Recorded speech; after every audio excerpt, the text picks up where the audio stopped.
Hey, I'd like to welcome you to another episode of the Mission Matters Money Podcast, your source for all things money. My name is Adam Torres. You can follow me on Instagram at AskAdamTorres to keep up with my book releases, book tour schedule, signings, all that other good stuff. Always love to connect with you there.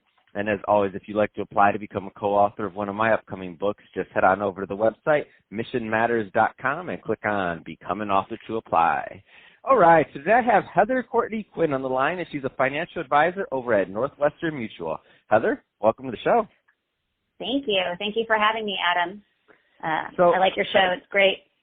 Very kind and excited to get into today's topic. So empowering women and around finance. I mean, a huge topic out here. I know when I was a financial advisor, I feel like there weren't enough women definitely taking care of what needed to be done there. We didn't have many around, but now I like with women like yourself coming in, and now you're a financial advisor, worked your way up the ranks at Northwestern Mutual. Congratulations on that.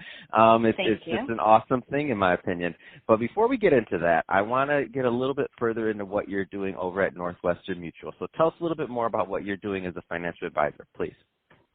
Okay, well, really, I think in the most simplest terms, I help people protect their money, make money, and save money. I also like to say that I help people create peace of mind around their money. And at Northwestern Mutual, really what we do is comprehensive planning. So looking at both the defensive and offensive sides of a financial plan, and then really helping our clients implement that for themselves and their future.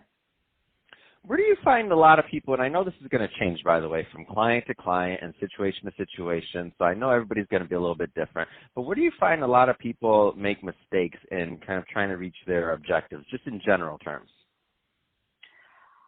You know, I think really we're accountability partners. I think it's human nature to want instant gratification, and we're just constantly trying to help our clients throw money to their future selves in different buckets. And so I think that oftentimes if they don't have a plan, if they don't have an accountability partner, then it's easy just to spend the money you make. Well said. And that's I think that's also why, now, 50% of people don't have enough saved in retirement? Yeah, well said. I want to switch it up a bit, Heather. Let's get a little bit into today's topic, so empowering women around finance. So maybe it makes sense to first tell us a little bit more about how you got started and why you entered the business. Okay, so I'm a career changer. My background actually was in television and entertainment. I worked both in film and television, developing stories with writers and putting them into script formats and selling those ideas to networks and studios. And so when I was in that side of the business, I was running the TV side of Will Smith Company, and I ended up in the hospital for preterm labor, and then knew I was going to have to do it again for my second child, so I left and became an independent producer. And at that time, which was a harder thing to do, it was equal parts success and frustration because the studios changed the payment structure, and people weren't getting paid for selling stuff up front. So you only got paid on the back end, and that was just a harder way to make money. But more importantly, what happened around that time was that my mom got really sick with cancer. So it was fortuitous that I wasn't in a conventional job because I was able to take care of her, but this was also a really eye-opening experience, and I think what led me here. She was an immigrant from the Philippines and came to this country as a nurse and then got her JD and eventually started suing doctors. So she was a, modern woman, ball buster. And unfortunately, when she eventually divorced my dad, she made a big mistake and she didn't take any of his pension out of pride. She made it in this country and was proud of the fact that she didn't need his money. And what I realized was that although she was a very educated woman, she was not financially educated. And this is when I ended up on the wrong side of planning, not planning. My mother became really sick and she was not planned out at all. She didn't have long-term care and was sick for several years longer than anyone expected her to be. And so she quickly ran through her money and the money that her family had given her and eventually started running through our money. And this was ultimately a really expensive endeavor. So it was around this time also that I was introduced to Northwestern. And this, naturally, because of what I had been through, I wanted to learn more about how, for myself and for others, how can this not happen again? And so this is when I became passionate about helping empower and educate women around finance. Oh, I love it, and it's such a sad story in terms of how you came about it, but now you're able to help so many people. I always tell people if I was in the business for a long time, been full time in media now going on 3 or 4 years, but I was in the business as an advisor for, I don't know, over a decade, maybe 14 years or something like that. And the way I got into it, and I remember, I started very young, but I remember my mother, it was basically she didn't have that education around her 401k. And she's okay with me sharing the story, by the way, everybody, but she didn't start her 401k till she was in her 40s. And she was an educated woman. I mean, master's degree from University of Michigan in social work. I mean, very smart woman, educated, all that stuff. She just didn't know. She didn't know any better. And so because you didn't know, she started pretty late. For the people listening, if you know, don't start late. It's a good thing. Like, you can't get those years back per se, and it's much more expensive as time goes on. So I love it, Heather. I love your story. We don't learn these things in school, right? I mean, unless you study it, you specifically study finance. It's not something that we learn. I was an English major. Awesome. So let's talk a little bit more about empowering women in finance. I mean, what do you think, now that you're in the business, and where do you think some of that opportunity lies? Well, I mean, I think particularly, I've been speaking to a number of women's groups in entertainment specifically, and I think, especially there where we're talking about Me Too and wage gaps and feeling subjugated, what I find is there's a fundamental disconnect. At least 60% of the women that I sit down with are the breadwinners in their families.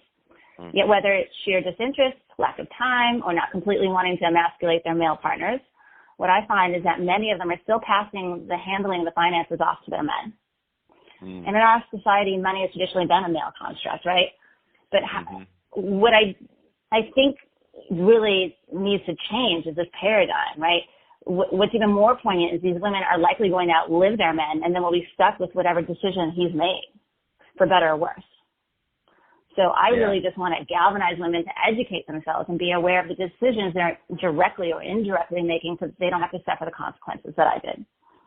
Where do you think this comes from? So the whole thought process of, because we agree that both men and women are not taught this in school, right? And if they are, then maybe they didn't go to that class. So, I mean, you have to take some accountability for yourself too. I'm not blaming it all on the school systems.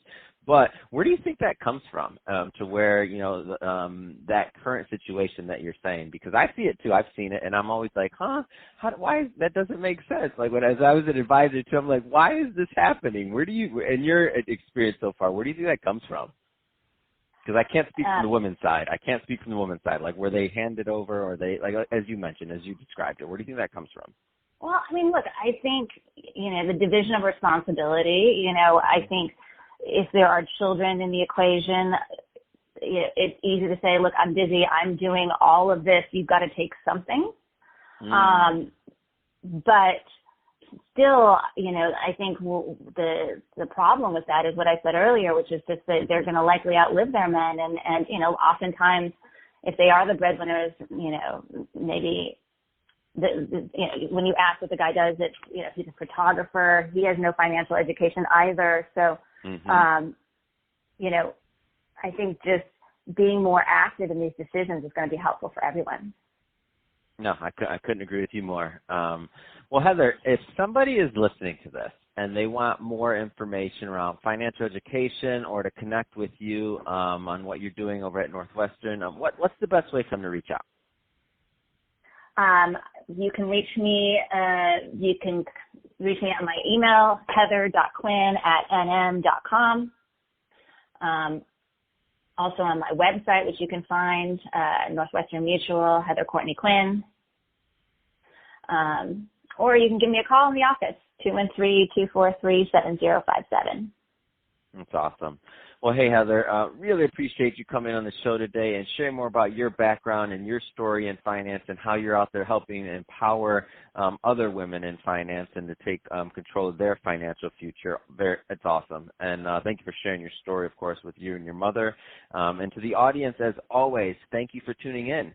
Hope you got a lot of value out of this. Hope you had fun listening. Hope you got something out of it. If you did, don't forget to subscribe to the podcast.